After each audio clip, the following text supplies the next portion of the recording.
Opening night in the NBA and developing story here. LeBron James will play for the Cavs. They get set to host the Celtics. That, according to Tyronn Lue, the head coach, saying he's playing. LeBron nursing a sprained ankle, but the four-time MVP likely not passing up an opportunity to face Kyrie Irving and the Celtics. The C's only trip to Cleveland this entire regular season. For more, let's bring in our Stephen A. Smith live from Cleveland. And Stephen A., given all the baggage from this summer with Kyrie requesting a trade and everything else, how much does this game really matter in your eyes to these two teams? Well, it matters to Boston because you want to send a message that it's a new day, it's a new era. You got Gordon Hayward and Kyrie Irving in the house. Crowder's gone, Isaiah Thomas is gone, Avery Bradley is in Detroit. So it's a different team in the sense, and obviously with Kyrie Irving being the star that he is and a champion, and Gordon Hayward being an all-star caliber player, you definitely want to send a message that them combined with an Al Horford, with the new draft pick Jason Tatum and others, it's a new day and it's going to be a new result compared to what you witnessed last year. If you're the Cleveland Cavaliers, this is not that big of a deal.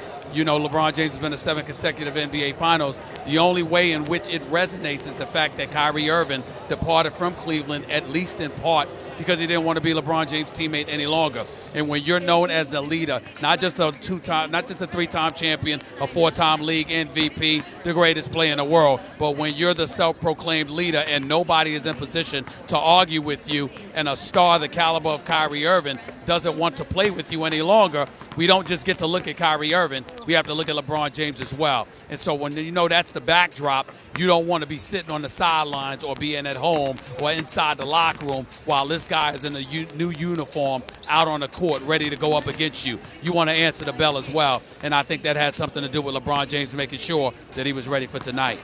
You just referenced to LeBron as the greatest player in the world. In your eyes, in what year will LeBron not be the NBA's best player? Probably next year. At the very late, as far as I'm concerned, Kevin Durant is tugging at his heels right now. Kevin Durant is a superstar extraordinaire. Everybody's talking about the triple-double that LeBron James averaged in the NBA Finals.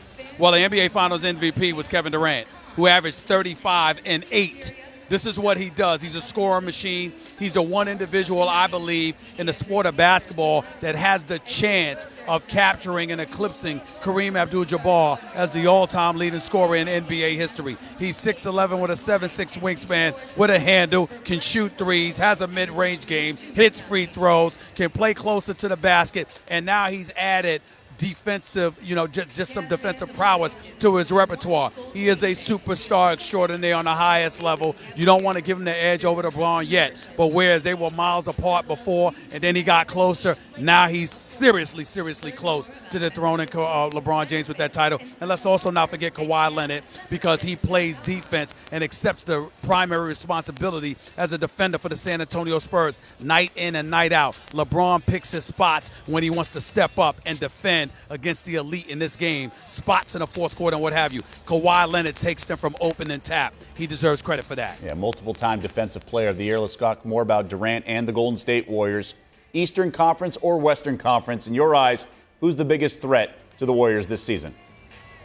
I would say the Oklahoma City Thunder. I think that James Harden and Chris Paul are formidable. I don't know about the rest of their team. San Antonio is formidable because of Kawhi Leonard and Greg Popovich.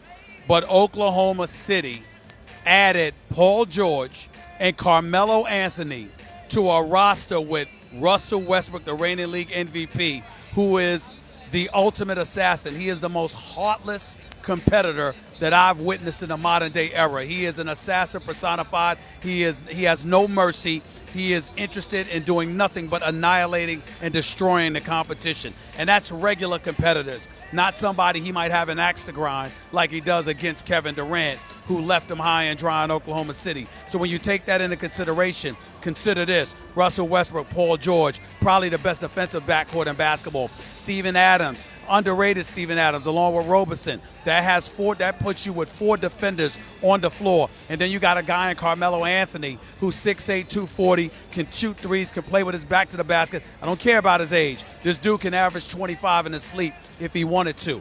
They don't have much of a bench. We understand that. But that still doesn't negate the fact that they are the biggest threat to the Golden State Warriors, because the one thing they can do is put up points. and they're not scared of anybody, and they have nobody of those three that are scared of the big moment. They literally have three guys that will embrace that challenge. That's why they're the number one threat.